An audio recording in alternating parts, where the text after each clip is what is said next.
You're listening to the Talking Air Filtration podcast, where you get to know the people that make air filtration possible and help us all breathe easier. Because clean air matters. We'll get insights from air filtration professionals and learn how they became successful in their careers. Along the way, we will discuss best practices, guidelines, trends, and challenges in air filtration in a variety of applications. We hope HVAC, air filtration, and indoor air quality pros, including business development, engineering, building owners, and facilities management, will enjoy the insights our guests will bring to this podcast. This week's episode is a presentation from Dr. Joseph G. Allen. Dr. Allen is an associate professor at the Harvard T.H. Chan School of Public Health and co-author of Healthy Buildings: How Indoor Spaces Drive Performance and Productivity. At Harvard, Dr. Allen directs the Healthy Buildings program, where he created the 9 foundations of a healthy building. He is also a certified industrial hygienist and deputy director of the Harvard Center for Education and Research on Occupational Health and Safety. He has also been translating science to the business community and the general public, publishing more than 10 op-eds in leading newspapers translating science into actionable tips for the public. Enjoy his presentation and a lively Q&A. I think you're really going to enjoy this, and this is something to really help NAFA members connect with your clients and building owners and help them understand how important a healthy building is to its occupants. So let me talk I'm going to talk about healthy buildings in the context of COVID-19, but also talk about the value proposition beyond COVID-19, including making the business case for why healthy buildings matter that'll be directly relevant to your organization, your members, and your customers. My presentation is about 20 minutes or so, and then looking forward to the conversation and question and answer. Let's start big picture on this pandemic and the reality that it was never a question of if this pandemic would hit. It was just a question of when. And when happened, we knew that healthy buildings would play an absolutely key role in responding to that crisis.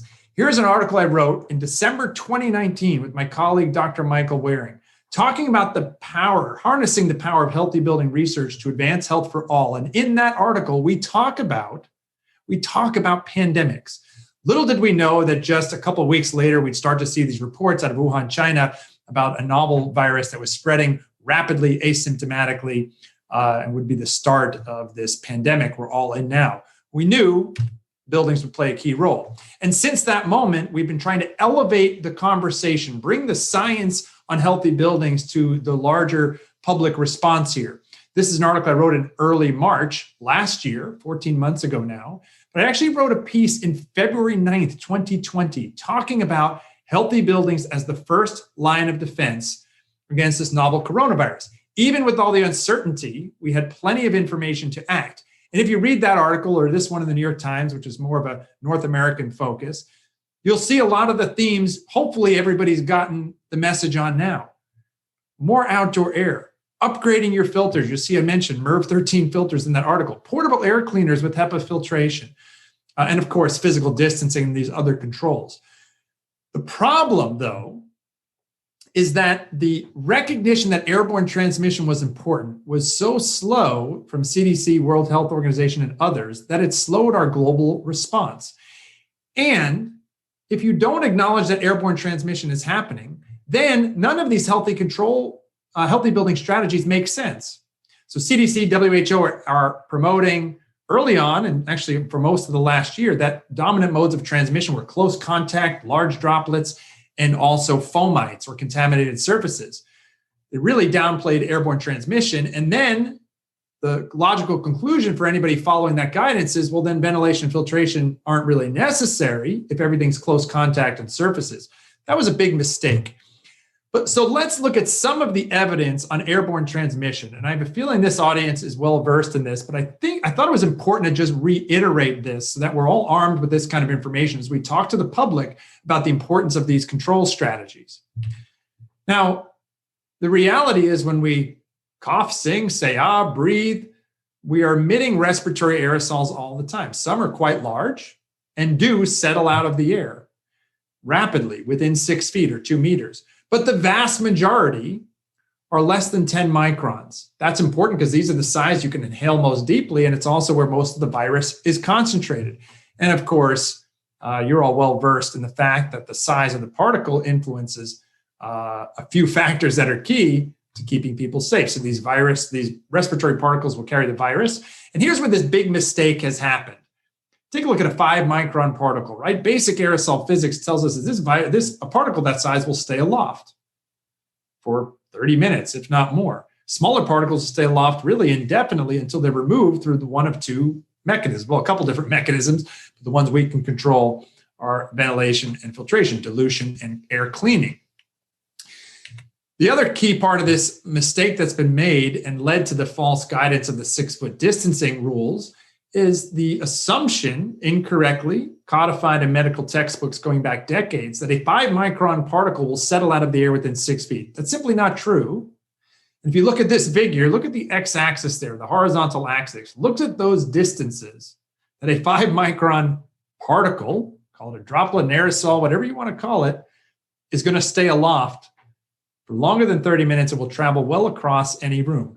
My colleague, Dr. Lindsay Marr, and I have been writing about this since early March and finally published in June. This is last year, trying to raise some of the evidence early on that airborne transmission was in fact happening. And the evidence just kept accruing. We started to detect RNA samples in places that could only be reached beyond 6 feet in ducks and things like this.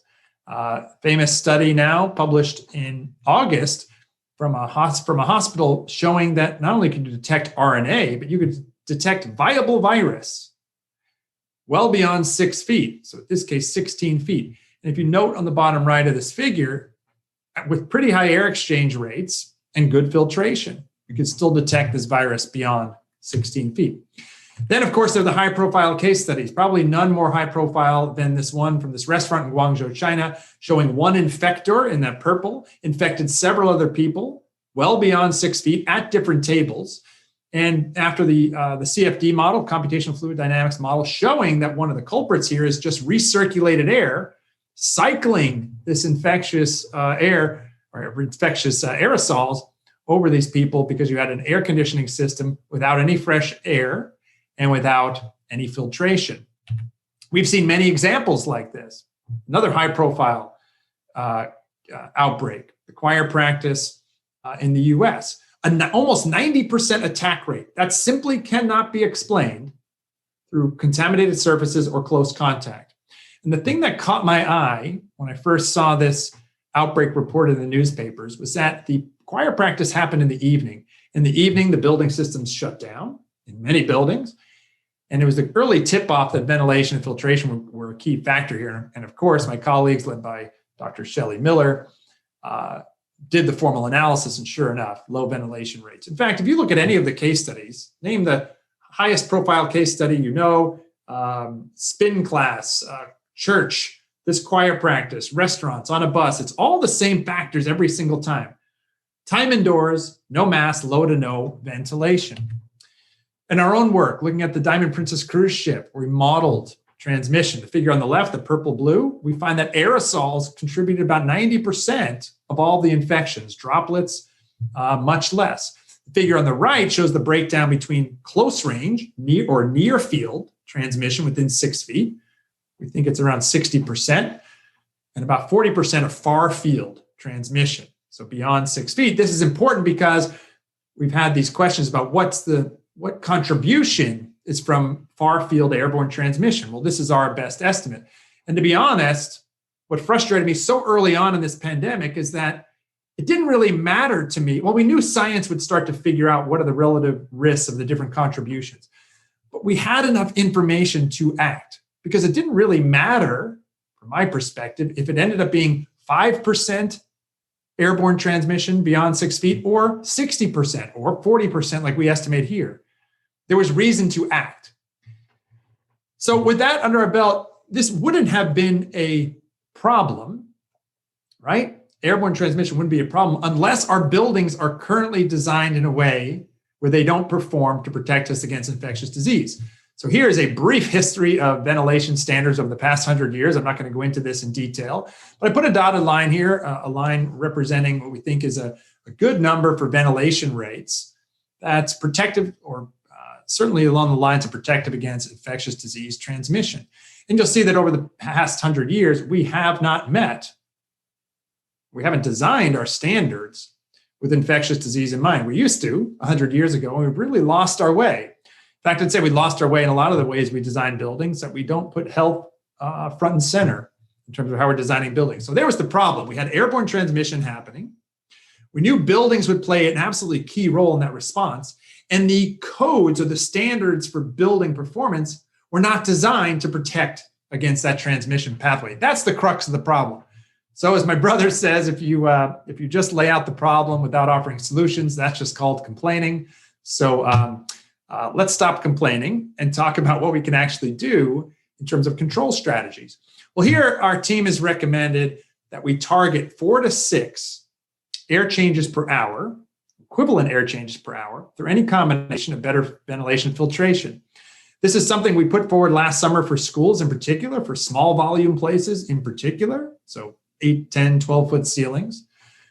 But I was very frustrated by, quite honestly, many of the leading standard-setting organizations gave guidance, good guidance on filtration, in my opinion, but poor guidance on ventilation. You'll still see to this day that the guidance on ventilation is simply bring in more outdoor air. If you bring that information to a school or an office or anywhere else and say, well, bring in more outdoor air, the question you will get immediately after that is, well, how much? And so it's been a real hole in terms of the guidance that's out there. So we tried to address this, wrote a piece in JAMA that published just a couple of weeks ago, talking about reducing far-field airborne transmission through these combinations, recommending this 4 to 6 air change per hour equivalent target. I like this prioritization. 1, bring in more outdoor air. 2, increase filter efficiency on the recirculated air to MERV 13 or higher. 3, if you can't achieve the 4 to 6 air change per hour target through 1 and 2, then use portable air cleaners with HEPA filtration to supplement. And it's quite easy and affordable and can be done relatively quickly to do this in most buildings. Of course, there are considerations around the equipment, pressure drop, and all of those important factors that you all pay attention to closely, and your customers do too. But in most buildings, this is a relatively quick way to increase the effective air changes per hour. And of course, after this would come more advanced technologies, and I see you have a talk on that later today or tomorrow. Before we move on from COVID, I do want to reiterate and stress that ventilation and filtration are not the silver bullet here and the only thing we have to think about. There is no one strategy in and of itself that's sufficient.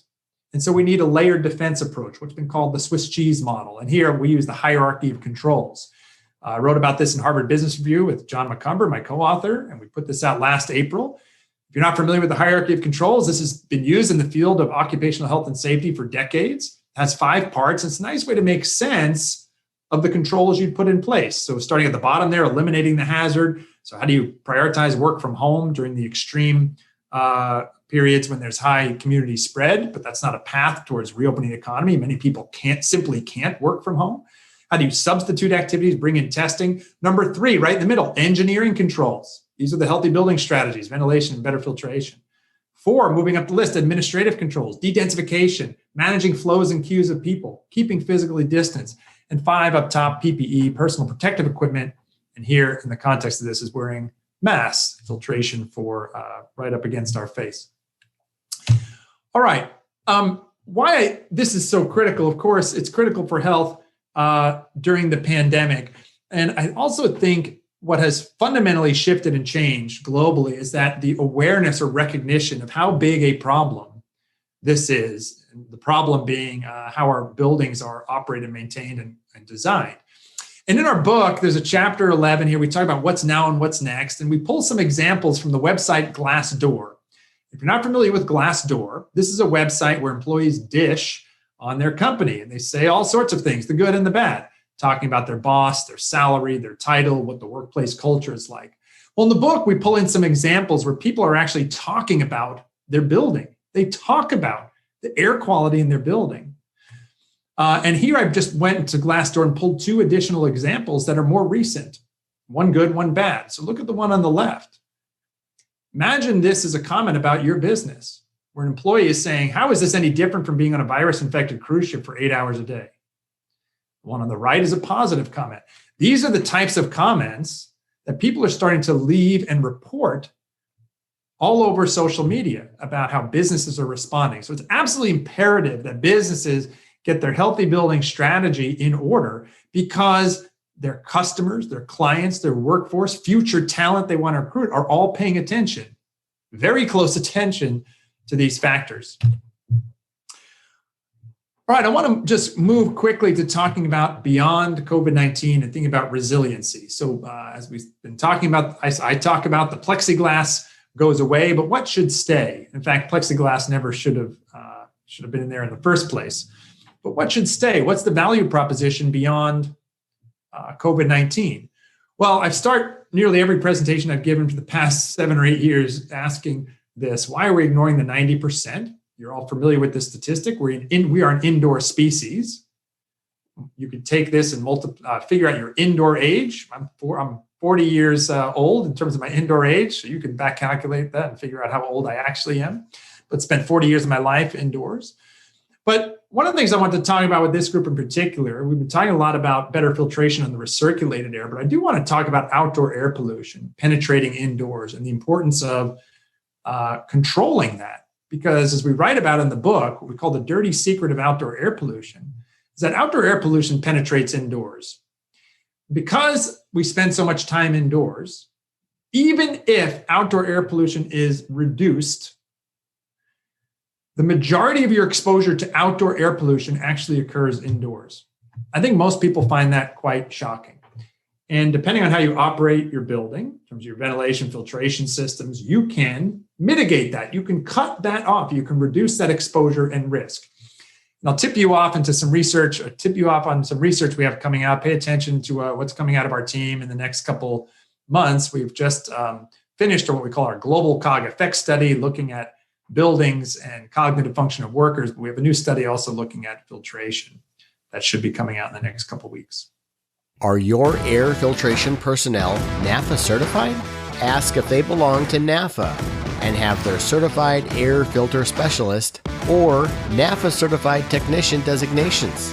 The CAFS and NCT designations are earned after rigorous exams and demonstrate that the air filtration professional has a high degree of knowledge and professionalism. To learn more about NAFA certifications, visit nafahq.org.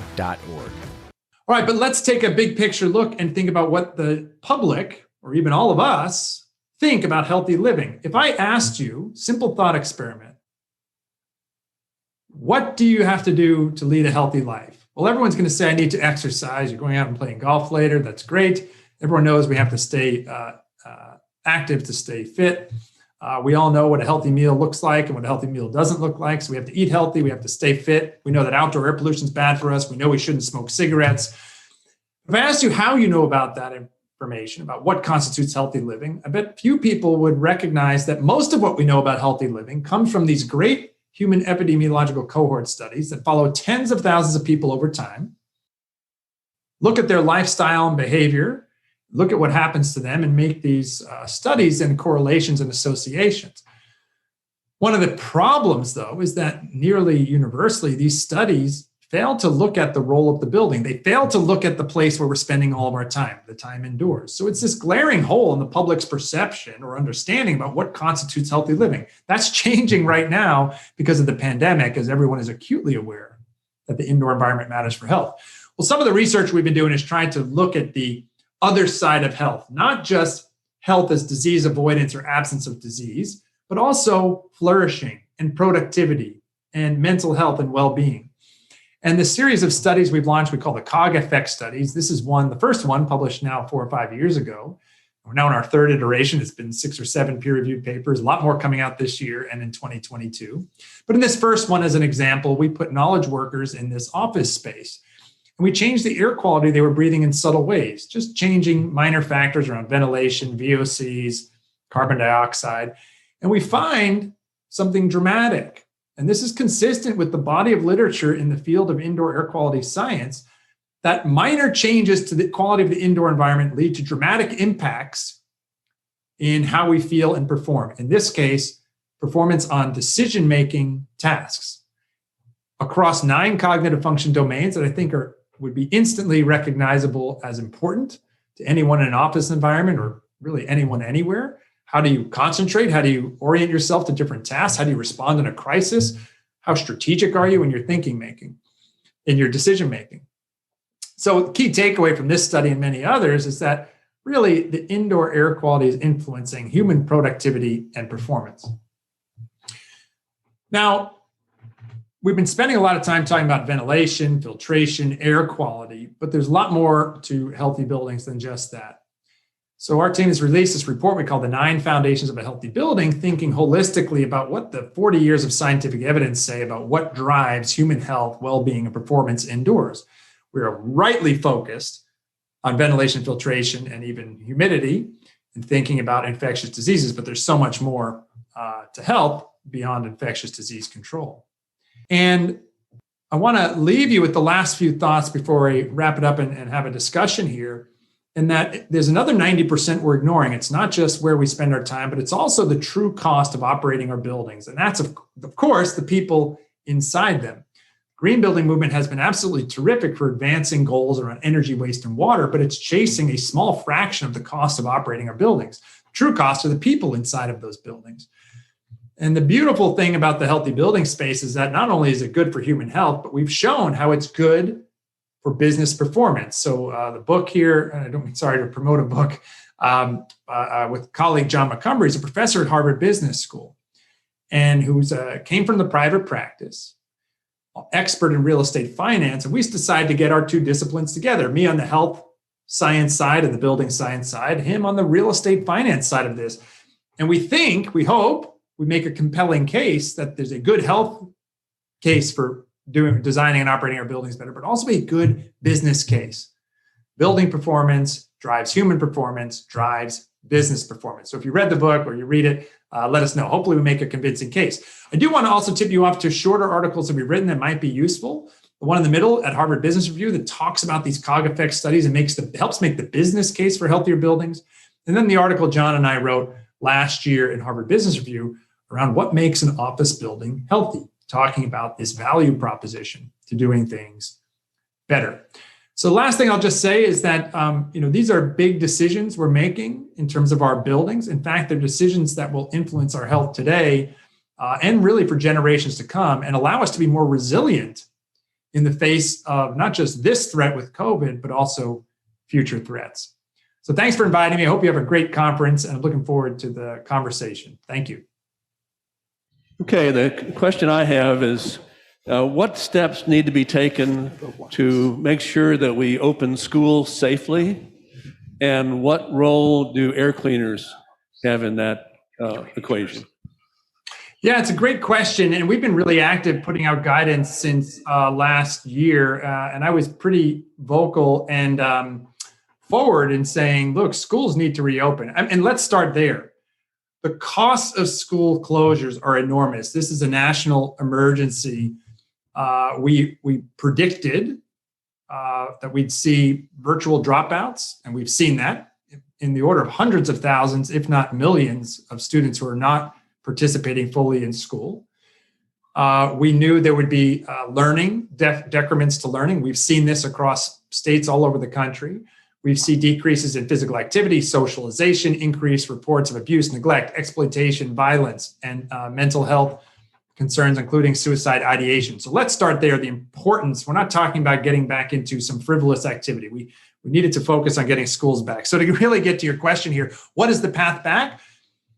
I think part of this is, one, figuring out what your systems can and can't currently do. So can you bring in more outdoor air? If you have operable windows, open up those windows, even when it's cold out. If you can't hit those 4 to 6 air change, and also, right, upgrading your filters in your existing systems. If you can't do that, then we really like the idea of these portable air cleaners. Dr. Rich Corsi and I, a colleague of mine, wrote a piece in July in the Washington Post where we estimated for the entire country, the cost would be $1 billion to put a portable air cleaner in every classroom that guaranteed 4 air changes per hour at a minimum. That is a small cost considering the costs of this pandemic, the cost to kids and a small cost for what we needed to protect both kids and teachers for the past year. So I've been really quite disappointed with the overall response to schools throughout most of the US when the solutions were there. The funding has been there now through 2 stimulus cycles. And these are, well, it's plug and play technology that could really have solved our problem. So hope that answered the question and wasn't too long-winded in talking about really the why we care before we get into the what needs to be done. But yeah, I think they're a really good low-cost solution to that problem. Any other questions? Including filtration and ventilation, have you looked at airflow management, for example, high discharge with low returns, and using that as a standard for offices and classrooms? Yeah, I think that's a really good point. And I have to say, I think sometimes, this is the challenge of messaging for the public versus messaging for technical experts. I think some of the times, so we've simplified the guidance, right? Bring in more outdoor air, upgrade your filters. Of course, it's a lot more complicated than that, including things like airflow management. And what we found, though, is when we start with anything more complicated than those basics, we quickly lose people. For most people, and not an audience like this, but for most people, this is the first time they've heard of a MERV rating filter. Many think the first time they've heard of HEPA. Certainly air changes per hour is a new idea, CFM per person. This is all quite new. So I think the first step has been to simplify that language. But I'll tell you, of course, airflow matters. And I think there's a couple efforts, including by ASHRAE, to think about different ways to do this outside of an air change per hour approach. And I will highlight one thing in particular that relates to plexiglass. We've known, right? Not just the amount of air in the airflow, but also how that could be disrupted. We've actually seen now and quantified, broadly the scientific community, an outbreak in an administrative office where the disrupted airflow pattern was one of the primary culprits. So we've known that can happen. We've seen that over and over, but now specific to COVID, there's actually at least one report showing that can happen. It was in a school where they put up plexiglass, didn't really think about the airflow patterns and fundamentally changed the airflow in the space such that they think it was a causative or contributing factor to the outbreak or cluster that happened in that administrative office. Nathan, we've got a question here. Dr. Allen, we've got a question here from our virtual audience. What is your crystal ball of what healthy buildings will look like once we've developed a herd immunity with vaccinations? Yeah, so it's a great question. And maybe it's a little bit of, maybe I'm reading that question a little bit to mean, does this all go away? I don't think so. And in fact, I think there are some signs that suggest that this movement is here to stay. So a couple things. Let's start with the vaccines. Highly effective, highly safe, clearly driving down cases, hospitalizations, and deaths. We should see more of this drop in the coming weeks and months. We've seen what happens when countries reach high levels of vaccination. We have UK and Israel in particular ahead of the United States. So good signs ahead. Here's why I think this movement's here to stay. Because as I mentioned during the talk, people's perceptions and expectations have changed. Who is going to go back to a building that's not a healthy building at this point? Nobody. In fact, people are really reluctant. Even people who are vaccinated are reluctant to go back to doing the things they can because they still don't feel quite safe. So this is on the, so one, we have this bottom-up pressure from people demanding it, reporting on these kind of things. Two, every organization I've worked with across finance, biotech, universities, K through 12 schools, media, entertainment, are all talking about this, not as we just have to get through COVID, then we're done. They're putting in plans for longer term decision-making around healthy buildings, including rethinking buildings purchases and development and investments, and even rewriting terms in their lease where indoor air quality used to be a check the box. Okay, good. We have that once a year test done. That's great. But that's no longer the case. So we're seeing that as a fundamental shift. I also think some of the work John and I did, we have a Harvard Business School case study out called The Tower for the People that talks about the business aspects of healthier buildings. And what we see developers doing is using healthy buildings as a hedge on the market. As the developer David Levinson says from Illinois Holding, developed 425 Park Avenue in New York City, a Norman Foster designed building. He says, and we put it in the case, might even be in the book. We talk about 425 Park Avenue in the book, but he says, look, I'm going for a healthier building because in an up market, I get the premium. In a down market, I get the tenant. All things considered equal, where's the tenant going to go? They're going to migrate towards that healthier building. So in a lot of ways, you see this developers making these decisions as a hedge in a down market, get the premium in the better market. You see major landlords, multinational companies rethinking their own healthy building strategies, and you see this bottom-up pressure. So for those reasons, I don't think it's going to change. And the last thing I'll say on this is I've been equating this a little bit to what happened post 9/11. So after 9/11, fundamentally reshaped our collective psyche, and it ushered in a 20-year security-focused era.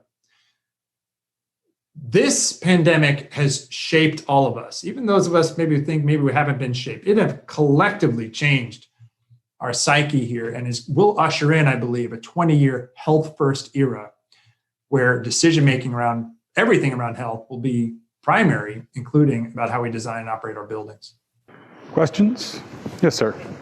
I guess the biggest question that I look at as a air purifier manufacturer is what technologies, I mean, we have the tried and true. Are there any technologies that we should be looking towards?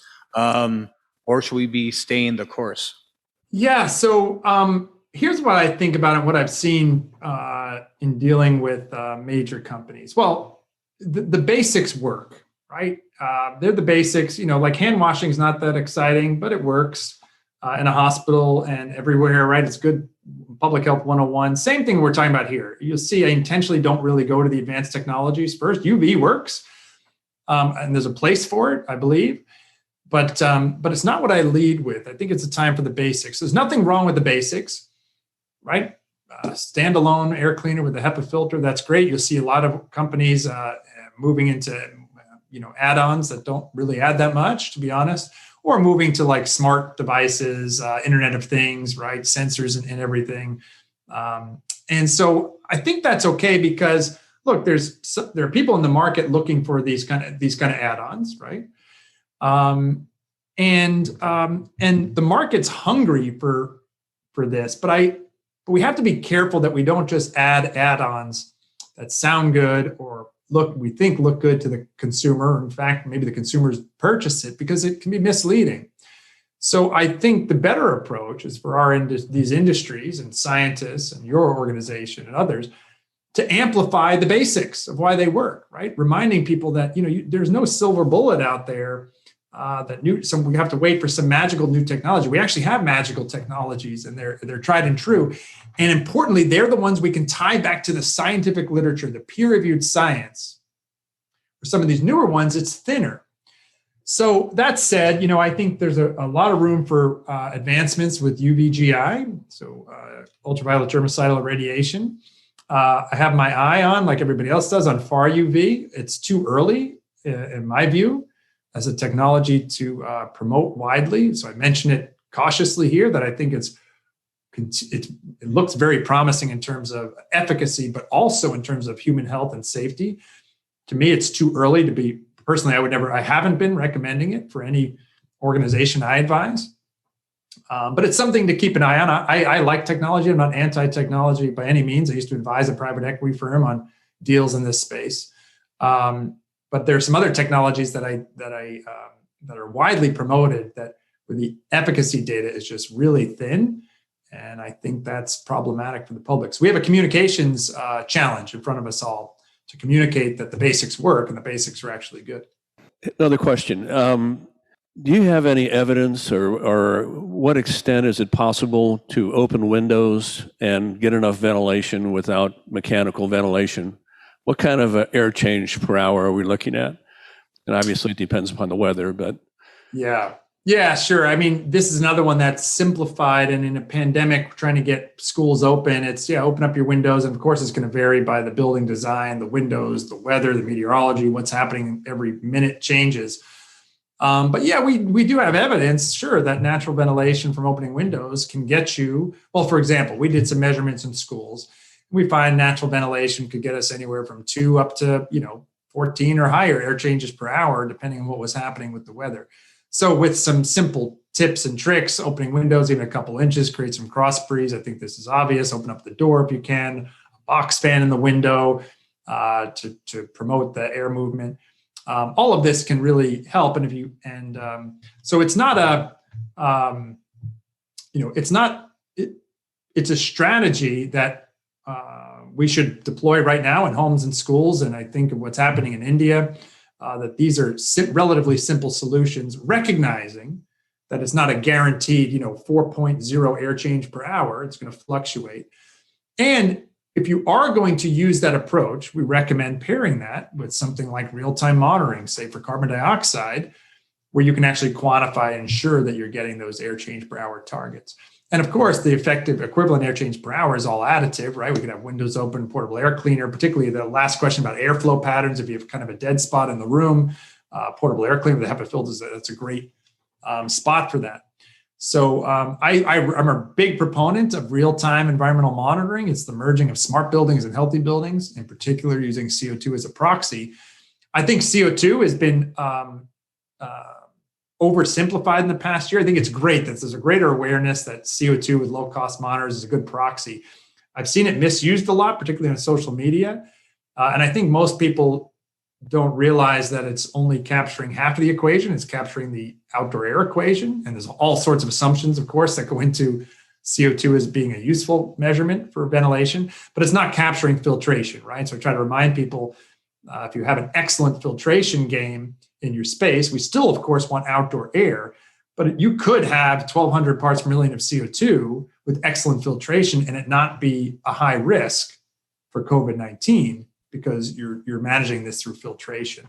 So I see it's still a lot of misunderstanding and misuse on the CO2 side, but clearly important to measure that, especially if you have natural ventilation, we don't know the exact airflow and it's changing. Your comment about simplifying the language around IAQ, indoor air quality, is important. Are there effective strategies our industry can take to be better at that? Yeah, I work hard on this. I know you do too. Honestly, I think there's a benefit in the repetition of the simple and straightforward, and then using the simple as a way to get to the conversation around the complex, right? So I know talking with engineers or people in this field, it can be frustrating to lead with something so simple and then say, well, there's all these other factors. What about pressure drop? What about energy? What about the changing fluctuation of with natural ventilation? But I think the first step is to get people hooked on the idea, and it really has to start with the why. Right? That's why I even started this presentation with not just let's just jump in and talk about healthy buildings, but the why. So first, to understand why any of this matters, you have to understand how the virus is spread. So we have to reinforce airborne transmission and the science there, like I tried to do with my presentation. Then it makes sense, right? You arm people with the why, then of course, I want my exhaust fan on. I want the window open. The portable air cleaner makes a lot of sense to me. I've also heard one other thing that is in working with Harvard's India Research Center that caught my eye in particular, in that what I was told is that in India, there's a high environmental awareness about outdoor air pollution, naturally, high levels there, and the power of portable air cleaners and filtration to help. So the messaging that was helpful there that we're working on is to say, well, to remind people that these portable air cleaners or filtration that works well for outdoor air pollutants also is the same fundamental properties that's helping with COVID. And that clicks for me, and I think it clicks for some people that say, let's make this connection that what we're talking about here are the basics, is cleaning the air, and whether it's particles from the respiratory system or particles from a wildfire or particles from a coal-fired power plant, fundamentally the same things are happening. So I think that's some of the communication strategies that are important. I don't think we should shy away from keeping it simple in the beginning, and also being repetitive. I don't know if anyone's presented. Well, Jim, I know at least on social media. I mean, how many times have we said these same things? But it's important to repeat them. And actually, it came from I met with Lord Norman Foster at Harvard a couple of years ago. He and I became friendly over the past couple of years. He had just come from a presentation at MIT, and he told me a story that his wife told him. Lady Elena said, well, Norman, you left out this big section you always do in your presentations. Why? And he said, well, everyone's heard that a million times. I don't need to present it. And she said, no, that's the exact thing you need to keep saying and presenting. You shouldn't shy away from being repetitive. And that conversation stayed with me. I think it's really quite important. We would keep repeating the same message and don't assume everyone knows everything about these topics. And it allows us to work into more and more complexity once we have people hooked on the why and the basics. So for this group in particular, we have a lot of people looking to apply room air cleaners in classrooms or large group settings. But do you know of any guidelines that would help with placement of the air cleaner in relationship to the individuals, noting that improper placement may make the matter worse? Yeah, I think a couple things. It's a great question. I think we actually need a lot more on this, and in particular on how to simplify it, right? We participate with the New York Times and JBB, the environmental engineering firm, on a CFD model that was great presentation. I don't know if you've seen it in the New York Times. It's a brilliant graphical display of how particles move around a room, but it's computationally complex. It's different for every room. If the air cleaner's in a different spot, everything changes. So we have to figure out a way to simplify that message. And for me, there's a couple things that have simplified it without kind of doing the complex model in each place. One is you just don't want air, even if it's clean exhaust air coming right out of the filter or the fan, blowing across any one individual's face onto another person. So if I'm infectious, got clean air coming out, but it blows across my face, I'm infectious, emitting aerosols, and is blowing right onto somebody. You've now increased that person's concentration. So I think that's a basic rule of thumb, right? Not a rule of thumb. I think that should just be a rule. You just don't want airflow directly blowing across one person. The other one is, we basically say center of the room, but, that's not even it's good general guidance. But I think another way to think about it is if you think about relationship between or advise people on, let's say, where the unit ventilator is, or if you put the portable air cleaner outside of the cross flow between if you have an open door and you're relying on some natural ventilation. But it gets, as you know, even through me just kind of meandering through this answer, there's a million different permutations of this problem. So the simplifying that guidance or creating some kind of tool that would help people would be ideal, but I don't see it happening. So I think we have to rely on some of these simple metrics. And also, in my view, it shouldn't take away that the benefit of having that device is so much greater than any potential for it to cause an increase in risk, right? So the one example I gave of blowing across, that would be a rare event, and it had to be the case that I was the infectious person. So the benefit of having that device with the high air changes is even so much greater than even if you happen to misplace it, off by a few feet, it's not in the exact right spot, outside of just, tucking it away in a corner or something like that. Good question. Joe, thank you very much. We appreciate the helpful information. Yeah, thanks so much for having me. Enjoy the rest of your conference.